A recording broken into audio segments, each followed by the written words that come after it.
주고 예수 그리스도의 그 사랑이 우리를 감사하게 하고 기뻐하게 하고 평안을 주신다 하는 찬양이 너무 참 감사합니다. 이런 사랑이 우리에게 넘쳐나기를 간절히 소망해 봅니다. 9월달은 우리가 이제 전도에 대한 관심을 가지고 맞이하는 그런 달로 우리가 정해졌는데 8월 마지막 무더위를 보내면서 복음의 씨를 심자라고 하는 주제를 같이 한번 생각해 보려고 합니다. 하나님께서 만드신 불변의 법칙이 있어요. 그것은 심는 대로 심는 것을 거둔다라고 하는 말씀인 줄 믿습니다. 많이 심으면 많이 거두고 적게 심으면 적게 거둔다라고 하는 원리죠. 또 어떤 씨를 심느냐에 따라서 가을에 그 수확이 달라지는 것을 봐요.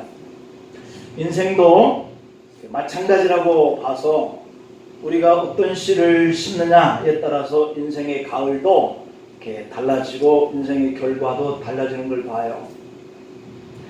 우리들이 인생의 삶을 뒷자락을 이렇게 보면 그분들이 젊었을 때에 많은 것들을 심은 사람과 그렇지 않고 대충 살았던 사람의 삶의 결과가 노후에 그대로 반영이 되어지는 것을 우리가 경험할 수 있습니다. 물론 이와 같은 사회의 구조적인 영향도 거기에 한 몫을 더하고 또 조상 때부터 우리에게 물려주는 것들도 거기에 한 몫을 더하겠지만 그러나 그와 같은 인생의 그 심은 것들이 결국은 인생의 가을 때에 거둬진다라고 하는 이치를 우리는 늘 깨닫고 삽니다. 뿐만 아니라 마지막 심판대 앞에서도 마찬가지다. 그 마지막의 심판대에 설 때도 우리가 느껴지죠. 또 가을이어서 이렇게 봄의 씨앗을 얼마만큼 많이 뿌린 사람과 그렇지 않는 사람의 그 결과에 따라서 후회를 해도 가을에 뒤면은 추수할 때 그 영향이 그대로 미치고 후회를 한들 소용이 없는 것을 우리가 경험합니다. 신앙생활에서도 지금은 복음을 씨앗을 뿌려야 할 때인 줄로 믿으시기를 바랍니다. 그래야 여러분들이 신앙의 결산 때에 하나님 앞에 후회스러운 심판의 결과를 맞이하지 않는다라고 하는 거예요. 예수님도 복음의 씨앗을 심었습니다. 이 땅에 계시는 동안에 그 천국 복음을 심었다라고 하는 것이 4장의 23절에 기록이 되어 있죠. 우리도 가족과 이웃에게 나가서 예수님처럼 이 복음의 씨앗을 심으시기를 축복합니다. 심어야 된다라고 하는 이치예요. 수많은 영혼이 복음을 알지 못한 채 죽어가고 있습니다. 복음을 듣지 못했기 때문에 마음이 황폐해 가고 있습니다. 그들을 우리가 그냥 버려둔다면 아마도 예수님을 두 번째 십자가에 못 박는 그러한 모습이 될 거예요.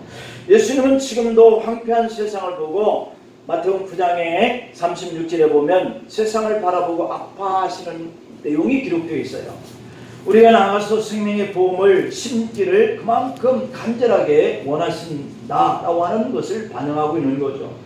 오늘 본문은 복음의 씨를 심는 천국 농사법에 대해서 말씀하고 있죠.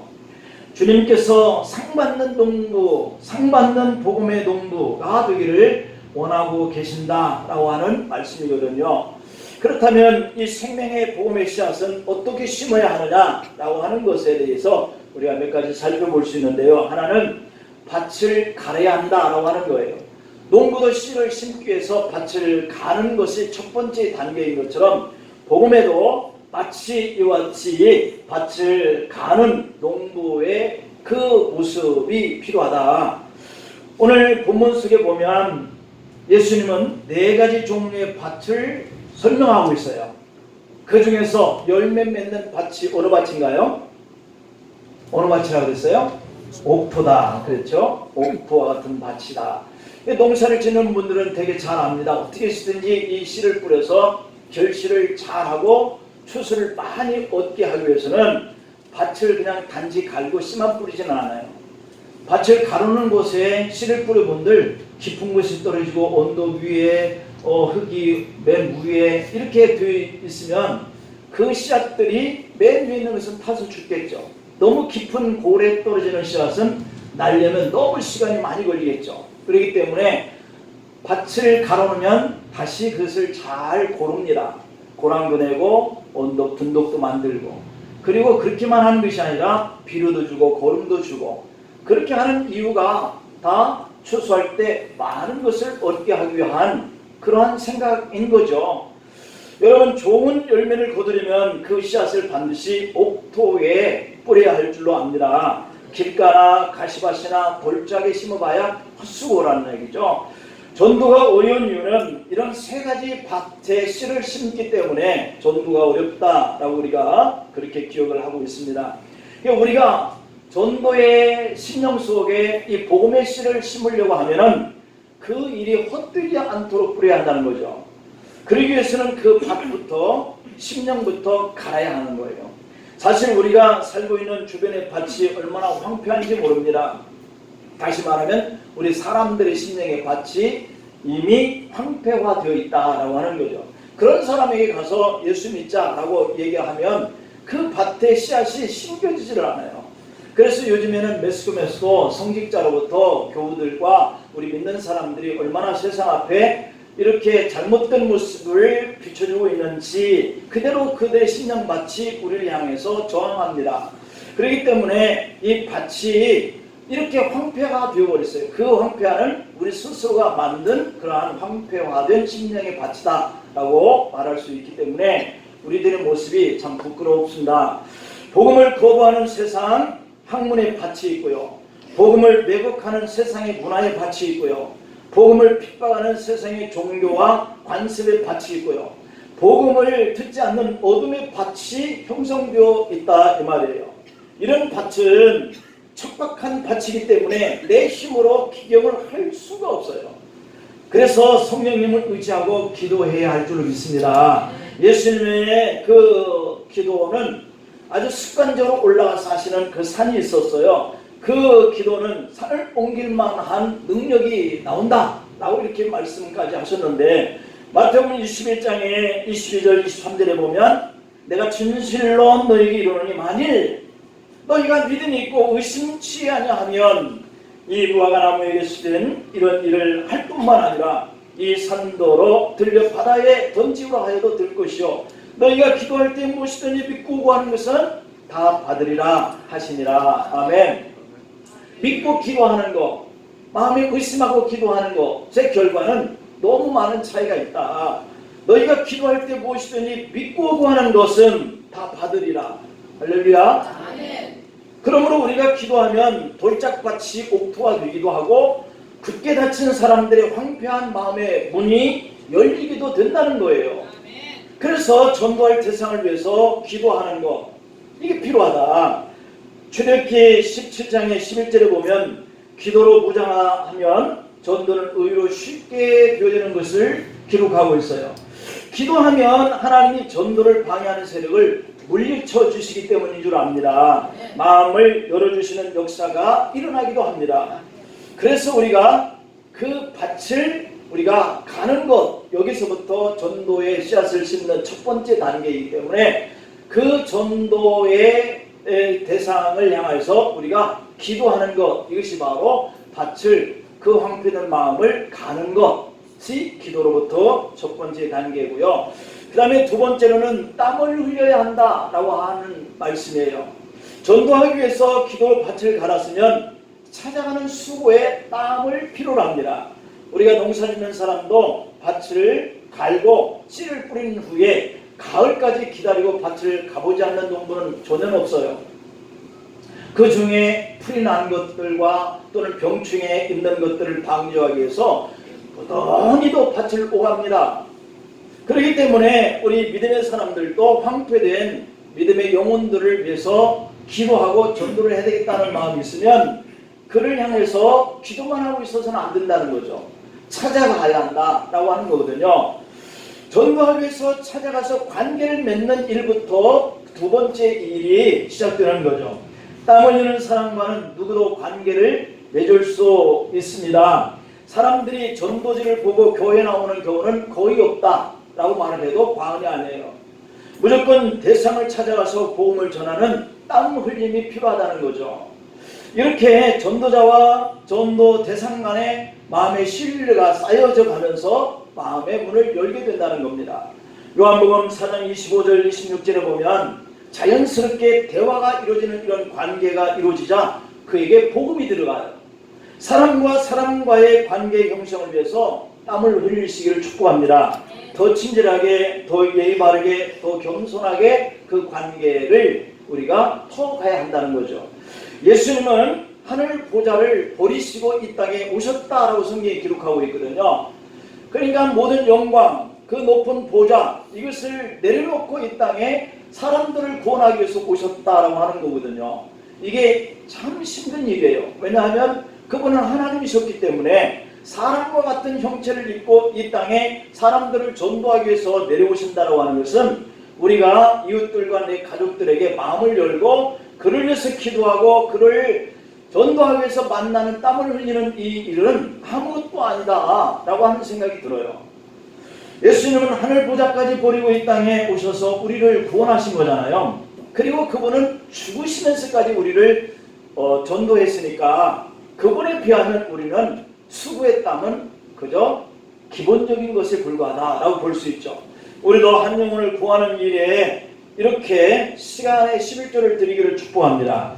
여러분과 저의 땀 한 방울이 천하보다 귀한 한 영혼을 살리게 되는 이런 역사가 이 남아있는 몇 개월 동안에도 금년에 반드시 이런 열매의 대상이 여러분들에게 추수되기를 축복합니다. 세 번째로는 할 일이 뭐냐면 희생을 해야 한다. 기도를 통해서 그 영혼의 밭을 갈고 그를 수시로 자꾸 만나면서 수고의 땀을 흘리고 그 다음에 우리가 희생하는 것이 있어야 된다. 씨앗을 심는다고 하는 말은 자기를 희생하는 거거든요. 농부에게 씨앗은 1년 동안에 어찌 보면 양식이 되기도 하고 그 양식이 되기 때문에 돈이 되기도 하는 거예요. 근데 그것을 먹지 않고 그 돈을 땅에 뿌려버리거나 심는다고 하는 것은 자신의 돈이나 그 양식을 종자를 위해서 희생해야 하는 이런 가치가 있어야 된다는 거예요. 우리가 영혼을 구원하는 일에 있어서 우리가 맨입으로 한다라고 하는 것은 내가 희생하는 것이 내 돈을 드리거나 내가 어떠한 시간을 드리거나 하는 이 일에 대해서 훨씬 더 약한 것이죠. 그렇기 때문에 우리가 희생을 요구하는 것이 영혼을 구원하는 일인데 봄에 씨를 심기 위해서 농부는 겨울에 배고플지라도 요즘의 사람들에게는 이게 이해가 잘 안 되거든요. 옛날에 우리 어렸을 때에 시골에서 농사 지어서 먹는 일은 보리, 쌀 이런 것들은 굉장히 가난한 사람들에게는 참 구하고 싶어 그리고 또 먹고 싶어 하는 양식이었어요. 그러나 또 가난한 사람도 밭만 있으면 고구마라도 심고요. 그래서 이 고구마를 양식으로 삼았는데 이 양식을 한 윗방에 퉁거리라고 우리는 그렇게 얘기했는데 거기에 한 칸막이를 해놓고 거기에 고구마를 딱 저장해놓고 그게 양식이었습니다. 그래서 그 양식을 고구마로 삼아서 먹던 그런 시절이었기 때문에 오늘 이 농부들에게 이 보리나 이 쌀을 종자로 남겨두어서 그걸 먹고 싶어도 두어서 다음 봄에 씨를 뿌리기 위해서 참고 먹지 않는 이런 시기가 있었다고 하는 거죠. 바로 그런 때에 살던 사람들은 이게 이해가 되는 거예요. 이런 양식이 될 수도 있고 돈이 될 수도 있는 이 종자를 봄에까지 1년 동안 그냥 남겨뒀다가 그 땅에 심어야 하는 것, 이거 정말 희생처럼 보고 또는 이것이 헛된 것처럼 본다면 씨를 뿌릴 수가 없는 것이죠. 그래서 그 종자를 심지 못하면 가을에는 거둘 수 없는 것이죠. 그렇기 때문에 희생을 감수하고라도 종자를 먹지 않고 남겨둬서 땅에 뿌려야만 가을에 거둘 수 있었다라고 하는 거거든요. 그래서 씨를 심지 않고 가을에도 거둘 필요가 없다라고 생각하는 사람은 양식을 다 먹었을 때 그러나 끝까지 인내하고 그 양식 되어지는 것들을 내년 것들을 바라봄으로 남겨뒀다가 종자를 심는 사람은 가을에 거둘 수확이 많은 거죠. 이처럼 우리에게 예수님이 농부가 이렇게 봄에 심던 그 씨보다도 더 귀한 씨가 있다, 그렇게 얘기를 해요. 그 씨가 바로 복음의 씨앗이다. 그리고 이것은 영혼을 살리는 그러한 전도의 씨다. 이 복음을 뿌리는 일이 우리 성도들에게 희생으로 주님은 요구하고 있다라고 하는 사실이에요. 그렇다고 누가 영혼 구원을 위해서 이 전도의 씨를 심는 성도를 알아주기나 하나요? 고마워하기나 하나요? 우리가 믿음 생활을 교회 안에서 해보지만 누가 한 사람 전도해서 데리고 와도 고마워하는 성도들이 별로 잘 눈에 안 띄죠. 예, 그냥 뭐 그랬나 보다, 식상해진 거예요. 영혼을 구원하는 일이 얼마나 소중하고 얼마나 큰 상급이 심판때 하나님 앞에서 받게 될 일에 대해서 우리가 개의치 않는다라고 하는 것이 우리가 식상해졌다라고 하는 거죠. 예. 그래서 우리가 한 영혼을 전도하면 그 손을 붙들고 이 영혼을 데려오기를 얼마나 힘들었는지 이렇게 알아주는 것, 고마워하는 것, 이런 것들이 우리에게 필요하겠다. 그래서 오히려 복음 전하고 구원의 씨를 심다가 봉변을 당하는 일들이 우리가 비일비재하죠. 그래서 우리는 이제 안 합니다. 왜? 봉변당하지 않기 위해서.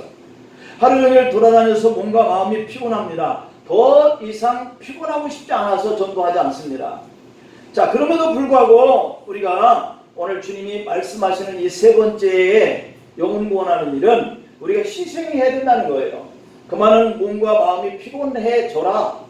그리고 봉변을 당할 수 있는 때에는 당하는 것을 두려워하지 말아라. 또 우리가 이것이 돈이 되고 이것이 나에게 양식이 될 수 있는 것이라고 할지라도 그것을 과감하게 그를 위해서 이렇게 희생해라, 이렇게 말씀하고 있죠. 옛날에 중국의 은나라의 탕왕이 천자가 되고 나서 무려 7년 동안 가뭄이 계속 됐다는 거예요. 그 탕왕이 왕이 되고 난 다음에 이렇게 7년 동안 가뭄이 있으니까 백성들의 원성이 대단했겠죠. 이 왕이 되어서는 안 될 사람이 왕이 되었기 때문에 이런 가뭄이 오는 것은 아닌가 하는 그러한 지탄을 받게 되었겠죠. 그때의 경험이 많은 한 대신이 이 탕왕을 찾아와서 이렇게 조언을 합니다. 사람을 희생으로 바쳐서 빌지 않으면 비가 오지 않을 것입니다. 이것은 우리가 살면서 경험한 예입니다 라고 얘기를 드린 거예요. 여러분, 비가 오게 하기 위해서 사람을 바쳐서 희생시켜서 뭔가 죄를 드리면 비가 온다라고 하는 이 신하의 조언을 받은 이 왕이 목욕 재개를 하고 신말이 끄는 장식이 없는 흰 수레를 타고 스스로 희생양이 되어서요, 그 들판으로 나가서 하늘을 바라보고 무릎을 꿇었다는 거예요. 그리고 네 가지를 이렇게 구했는데요. 첫 번째로는, 하늘이시여, 제가 한 정책에 절제가 없어서 문란해졌기에 가뭄이 온 것입니까? 두 번째로는, 아니면 백성이 직업을 잃고 곤궁에 빠져 있는데도 제가 자세히 돌보지 못했기에 비가 오지 않는 것입니까? 세 번째, 뇌물이 성하여 바른 도를 해치고 있기 때문에 찾아온 가뭄입니까? 네 번째로는, 참소하는 말로 인해서 어진 사람이 배척을 당하고 있기 때문에 이렇게 어려움을 당하는 것입니까? 라고 하면서 모든 것들을 자기에게 다 돌린 거예요. 내가 나라를 정책을 잘못 펴었거나 억울한 사람이 나올 수 있는 이러한 정치를 했거나 나의 이 정치로 인해서 사람들이 곤고해졌기 때문이거나 이런 것들로 다 자기 말로 자기가 이러한 죄인이다 하는 심정으로 이렇게 하늘을 향해서 비를 구해서요, 이 네 가지 것을 이렇게 하늘이여 하고 구했더니 그 말이 채 끝나기도 전에 큰 비가 내려서 수천리의 땅을 적셨다라고 한다는 겁니다. 왕이 죄인처럼 자신을 희생의 제물 삼아서 하늘에게 기도하는 희생이 있어서 하늘이 비를 내렸다라고 하는 것이죠. 한 생명을 전도하는 일도 우리가 희생을 하면 할수록 기쁨이 있고 많은 열매를 수확하게 될 줄로 믿고 우리가 이러한 전도의 대상을 향해서 희생을 감수하기를 축복합니다. 그 다음에 네 번째로는 물을 줘야 한다라고 그랬어요. 이제 그 사람을 향해서 내가 희생까지 이렇게 다 했습니다. 옥토밭이 계속 그와 같이 마음이 열려서 나와 관계를 하기 위해서 유지하려면 물이 필요하다는 거예요. 씨가 싹을 띄우는데도 싹이 자라기 위해서도 물이 있어야 돼요. 알곡을 거두려고 하면 늦은 비와 이른 비가 이스라엘에게 내렸잖아요. 그래서 이 이른 비와 늦은 비를 구하는 이스라엘 백성들이 하늘을 바라봤다는 거죠. 씨를 심기 위해서 하늘을 바라봤더니 이른 비가 내려서 그 씨앗이 이렇게 자랍니다. 그리고 이제 추수를 알곡을 거두기 위해서는 또 한 번에 열매가 이렇게 비가 내려야 열매를 잘 맺게 되어지는데, 그때 또 늦은 비가 와야 이 농사하는 이스라엘 사람들이 살게 되었다고 하는 거죠. 그런 것처럼 이 영혼에게도 이 물이, 성령의 단비가 필요하다는 건 줄 믿습니다. 사람들의 이성으로는 이렇게 예수님을 구세주로 고백할 수가 없어요. 고린도전서 12장의 13절을 보면은 오직 성령이 임해야 하나님을 아버지다 라고 부를 수 있다라고 하는 것을 기록하고 있거든요. 성령님이 우리 마음에 임하시면 굳은 마음을 부드러운 마음으로 기경해 주는 줄 믿습니다. 그리고 닫힌 눈이 열려지는 줄 믿습니다. 듣지 못하던 귀가 열릴 줄 믿습니다. 그래야 복음을 들어요. 오늘 저와 여러분들이 여기 앉아 계시지만 어떤 이들은 잠자고 있고, 어떤 이들은 졸고 있고, 어떤 이들은 다른 생각을 하고 있고, 어떤 이들은 귀를 막고 마음을 닫아버려서 말씀이 들리지 않는다. 이런 상태는 말씀이 떨어져서 거둘 수 있는 옥토 상태가 아닌 거죠. 그렇기 때문에 성령이 임해야 된다는 거예요. 복음은 내가 전하는 것 같지만 사실은 성령께서 나를 통하여서, 내 입술을 통하여서 말하게 하시는 줄 압니다. 그러므로 내가 사람을 만나면 내 입술을 통해서 저분의 마음을 열 수 있도록 성령이 적합한 말을 하게 하시는 그 말을 해야 되는데, 내가 인적인 생각으로 말을 하게 되면 오히려 저분이 더 화를 낼 수가 있는데, 저분이 화를 내지 않고 내 말을 잘 받아들일 수 있도록 성령의 역사를 통하여서 주시는 말씀이 있어야 할 줄로 믿습니다. 사도 바울도 이러한 비밀을 알았던 거예요. 고린도전서 2장의 4절에 보면 바울은 성령의 능력으로 일했기 때문에 위대한 복음 증거자가 되었다 이렇게 말하고 있거든요. 여러분, 전도할 때 혹시 저 사람이 내 말을 들을까? 저 사람이 나 같은 사람 마음을 듣고 하나님 앞에 나오게 될까? 하는 이런 걱정이 되잖아요. 그러나 주님은 우리에게 그런 걱정하지 말라는 거죠. 주님께서 말씀하신 씨 뿌리는 비유 말씀을 보면, 농부는 씨가 길가에 떨어지면 어떻게 하나? 돌밭이나 가시덤불 위에 떨어지면 어떻게 하나? 그렇게 걱정하면서 씨를 뿌리지 않았다는 거예요. 그냥 농부는 씨를 이렇게 그냥 아무데나 밭에 이렇게 뿌렸다는 거죠. 그렇게 손을 쉬쉬 저으면서 씨를 뿌립니다. 여러분, 이러한 씨가 어디에 떨어질까 걱정되어서 씨를 못 뿌린다면 그 씨가 옥토에 떨어지는 것까지도 떨어뜨리게 할 수 없는 거예요. 그렇기 때문에 우리가 전도를 하면 듣는 사람보다 듣지 않는 사람들이 더 많다라고 하는 이 사실을 우리가 기억할 필요가 있어요. 그래, 전도하다가 민망한 일을 당할 수도 있다는 생각을 가져야 하는 거죠. 그래서 전도하다가 보면 화가 날 때도 있어요. 전도를 하여서 교회까지 나오는 듯 하다가 또 금방 주저하는 사람이 더 많아요. 그래서 우리는 안타깝습니다. 이렇게 민망해도, 때로는 화가 나도, 때로는 보기가 안타까워도 우리는 그 씨앗을 통해서 어떤 사람이 정착하고 믿음의 그 길을 계속해서 갈 수 있는 사람일까 하는 것을 아는 사람이 없잖아요. 그렇기 때문에 우리는 농부와 씨를 어디에 떨어지는지 상관없이 뿌리는 것처럼 뿌리는 그러한 전도를 해야 되는 것이죠. 사도 바울이 아시아 지금의 터키 지방에서 복음을 증거하는데, 루스드라 도시에서 하나님의 능력으로 평생 걷지 못했던 안진뱅이가 일어나는 기적이 나타난 거예요. 이를 본 루스드라 지방의 사람들은 제우스 신이 하늘에서 내려왔다 이렇게 생각을 하고 이 바울에게 찾아와서 막 절을 하고요, 소를 끌고 와서 제사를 지내려고 한 거예요. 그때 이 바울이 그들을 향해서 이렇게 말합니다. 우리는 신이 아닙니다. 우리는 하나님을 증거하는 사람일 뿐입니다. 우리에게 예배하지 말고 하나님께 예배하십시오. 그렇게 예수 그리스도를 증거했다라고 하는 거죠. 그러나 전도자가 이렇게 사람들이 찾아와서 절을 하고 그가 신인가 하고 경배하려고 하는 이러한 높임을 받기만 하는 게 아니에요. 바울은 바로 그 사건 이후에 어려움을 만납니다. 전도자인 바울에게 유대인들이 몰려와서요, 그를 이단으로 규정하고 복음 전하는 일을 회방합니다. 유대인들은 바울을 끌고 와서 직결 재판을 받게 하고 사형 판결을 내리고 사형을 집행합니다. 바울은 유대인들이 던진 돌에 맞아서 죽는 것과 같이 쓰러집니다. 죽은 줄 알고 끌어다가 성 밖에 던져집니다. 얼마나 시간이 지났는지 몰라요. 죽은 줄 알았던 바울이 꿈틀거리고 다시 일어섭니다. 바울은 하나님의 은혜로 죽은 듯한 그런 자리 속에서 다시 회복되었죠.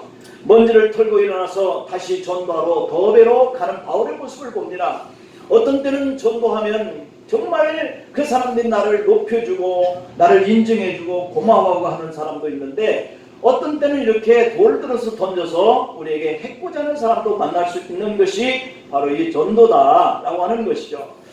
마치 예수님처럼 돼지에게 진주를 던지는 것 같이 보이는 이러한 대상을 만날 수가 있는 거죠. 자, 그렇다면 그들에게 복음을 전하지 말아야 할까요? 그들이 나에게 욕을 하고 멸치하고 조롱하고 돌을 던지는 것이 두려워서 기분 나빠서 화가 나서 해서는 안 되는 것처럼 생각해야 되겠느냐는 거죠. 루스드라는 길가와 돌밭 그리고 가시밭 같은 마음을 가진 사람들이 대부분했지만, 그러나 그곳에도 옥토의 마음을 가진 사람들이 있었다라고 하는 거죠. 씨앗이 자랄 수 없는 받친 것 같은 환경 속에도 보석은 있다라고 하는 겁니다. 황무지 같은 곳에도 아름다운 백합화가 있어요. 그 사람이 바로 디모데 바울을 도왔고 그의 영적인 아들과 같은 사람을 만나죠. 바울이 복음의 씨를 뿌릴 때 아무도 믿지 않는 것처럼 보였지만, 거기에 귀한 믿음의 사람, 바울의 후계자가 된 사람, 아들처럼 여겼던 사람들이 있었고요. 그들에게 목숨을 바칠 만한 그러한 협력자들이 생겼던 것을 볼 수 있어요. 그래서 오늘 본문에 복음의 씨앗이 떨어지면 혹 100배, 60배, 30배의 결실을 거두게 된다라고 이렇게 말씀하고 있어요. 그러나 이런 열매가 맺히는데 한 번 안 된다고 포기하면 안 된다는 거죠. 바울이 복음의 씨앗을 뿌린 곳마다 길가와 돌밭의 마음을 가진 사람들 때문에 방해를 받고 어려움도 많이 겪었습니다. 그러나 어디에나 옥토의 마음을 가진 사람들이 있어서 바울을 통해서 교회가 이 유럽 지역에 세워지고 아시아 지역에 복음이 흥황케 되는 결과가 나타난 줄로 믿습니다. 어떤 사람은 우리가 살아갈 때 잘생겼고, 어떤 사람은 못생겼고, 어떤 사람은 똑똑하고, 어떤 사람은 그렇지 못하고, 어떤 사람은 일을 잘하고, 어떤 사람은 만드는 것을 잘하고, 어떤 사람은 땀을 흘리고, 어떤 사람은 구경꾼이 있고, 그러죠. 여러 부류의 사람들이 있어요. 우리가 매일 만나는 이웃 중에도 길가 같은 사람이 있고, 돌바 같은 사람도 있고, 가시바 같은 사람도 있고, 옥토 같은 사람들이 있어요.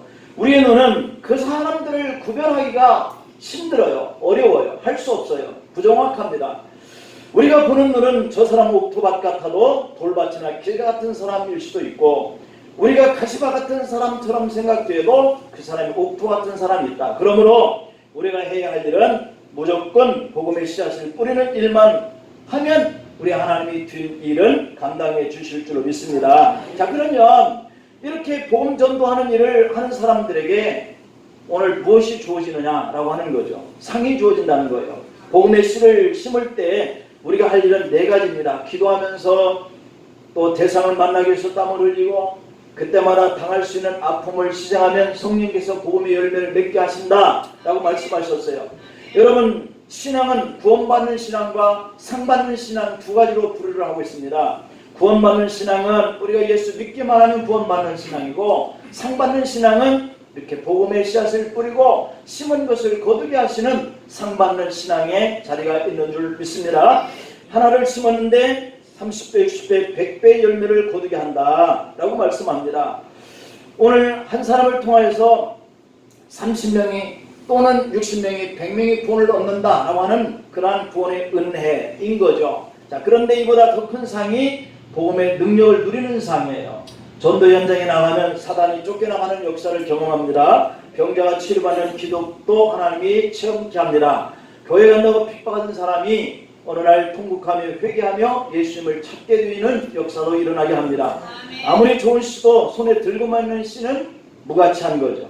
그 씨앗을 땅속에 심어 알곡을 거두게 하고 여러분들이 30배, 60배, 100배의 상받는 열매 맺는 그러한 성도, 상받는 성도가 되기를 축원합니다. 오늘 다 같이 한번 두 손 들고 기도합니다. 하나님, 우리도 복음의 씨앗을 심게 하시옵소서. 밭을 갈고 땀을 흘리고 희생을 할 수 있는 믿음을 갖게 하시고 또 이렇게 복음의 씨앗을 심었더니 30배, 60배, 100배의 상급을 우리에게 주시는 역사가 일어나게 해달라고 우리 주여 같이 부르고 기도합니다. 주여 주여 주여 하나님 역사해 주시기를 원합니다. 우리를 부르셔서 영혼을 구원케 하셨사오니 아버지 감사합니다. 이 믿음의 길을 가는 데에 끝까지 가게 하시고 하나님의 손에 붙들려서 가게 하시고 하나님 열매를 맺고 수확하며 상받는 믿음의 길을 가게 하여 주옵소서. 우리뿐만 아니라 우리의 가족들도 우리 이웃들도 우리 나라의 백성들도 세계 만방에 흩어지는 영혼들까지도 우리가 할 수만 있다면 그들의 영혼이 구원받도록 그들의 영혼들도 구원할 수 있도록 하나님 기도하게 하여 주소서. 그들 위해서 땀을 흘리게 하여 주소서. 그들 향해서 물을 주시는 세상을 감당하게 하옵소서. 이랬더니 하나님 30배, 60배, 100배 거두시는 축복의 자리로 우리를 세우시는 하나님의 역사를 감사합니다. 아버지 하나님 우리 가족들이 믿지 않습니다. 우리 자녀들이 믿지 않습니다. 우리 부모가 믿지 않습니다. 하나님 9월달 우리가 새롭게 맞이하는 이 한 달을 우리가 복음의 열정을 가지고 씨앗을 심는 달로 맞이하게 하여 오늘 또 이 복음의 말씀을 가슴에 싣고 들어갑니다. 나는 먼저는 우리 식구들부터 우리 가족들부터 우리 형제들부터 우리 이웃들로 우리 교우들과 그 자녀성들 위해 하나님의 복음의 씨앗에 열매를 거는 역사가 일어나게 하여 주옵소서. 주님 우리가 그 같은 심는 자가 되게 하소서. 그 같은 영혼들을 사랑하는 영혼들이 되게 하옵소서. 그 같은 하나님 실생과 아버지 하나님 또 수고의 땀을 흘릴 수 있는 믿음을 갖게 하여 주시옵소서. 이와 함께 하여 주셔서 한 주 동안에도 우리가 하는 일들마다 하나님 상급 주셔서 그 열매를 주셔서 30배, 20배, 100배로 거두게 하여 주시옵소서. 영광을 주님께서 받으시고 하나님의 은혜로 가족들이 구원받게 하시고 자녀들이 구원받게 하시고 우리 교우들이 하나님의 사랑하는 그 가족들이 구원받게 해주시고 이 나라의 백성들과 세계 영혼들을 사랑하시는 하나님의 구원의 역사가 일어나게 하여 주시옵소서. 그를 위해서 교회를 들어 쓰시고 주의 종들을 들어 쓰시고 주의 원성들을 들어 쓰시옵소서. 상급도 30배, 60배, 100배로 채워 주시옵소서. 예수님의 이름으로 기도하옵나이다. 아멘. 찬송가 511장 찬양합니다.